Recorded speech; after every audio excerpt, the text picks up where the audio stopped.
Kali ini kondisi benar-benar darurat karena tindakan harus dilakukan di tengah jalan yang sangat sepi. Sebelumnya, Endo bersama seorang jurnalis menemui seorang wanita yang terduga terlibat dalam organisasi yang melakukan pembunuhan pada ayah Dr. Cilik. Lalu Endo mendapat informasi mengenai orang yang mengetahui ketua dari organisasi tersebut. Dan inilah dia orangnya, seorang artis terkenal yang mengikuti organisasi aliran sesat itu juga. Endo pun terus mengikutinya dan tampak artis itu menjemput seorang wanita yang merupakan rekan kerjanya. Endo mengambil gambar mereka lalu mengirim ke rekan jurnalisnya. Ternyata mereka sedang menjalin hubungan terlarang. Endo terus mengikutinya sampai melewati sebuah terowongan yang gelap hingga akhirnya ia hampir saja celaka di ujung terowongan itu. Saat Endo turun dari mobilnya, tampak motor artis itu sudah tergeletak di sana dan salah satu dari mereka sudah tak sadarkan diri. Endo pun langsung menghampiri mereka dan menawarkan jasa operasi bersama Dokter Coklat. Artis ini meminta jangan mempublikasikan hubungan terlarang mereka. Lalu Endo juga meminta setelah melakukan operasi, bantu mereka juga dengan memberikan informasi mengenai organisasi terlarang yang dia ikuti.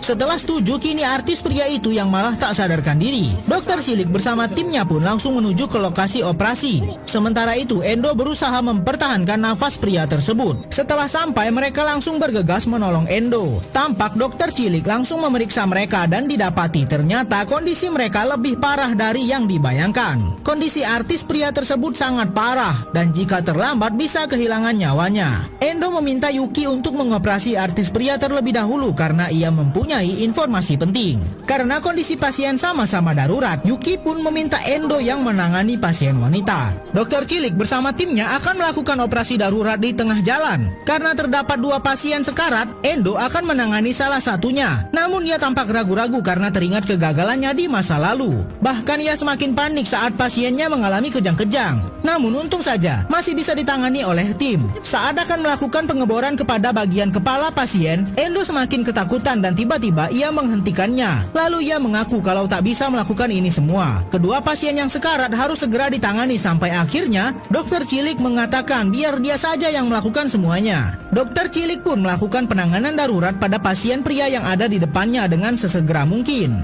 Lalu Yuki berpindah menangani pasien yang mengalami pendarahan di otaknya ini. Dengan keterampilannya, Yuki berhasil menangani kedua pasien tepat waktu. Saat ambulans akan datang, mereka langsung bergegas pergi. Namun saat akan pergi, Endo mendapati kalau ternyata ia sudah disadap oleh rekan jurnalis yang selalu bersamanya. Wanita ini sangat penasaran sekali dengan kebenaran tentang Endo dan Yuki yang melakukan operasi ilegal. Yuki bersama timnya pun langsung segera pergi. Dan saat perjalanan pulang, tim medis lainnya bertanya kepada Yuki apa yang sebenarnya terjadi sama Endo sampai-sampai sangat ketakutan saat melakukan operasi. Namun Yuki berkata hal tersebut tidak dapat diceritakan.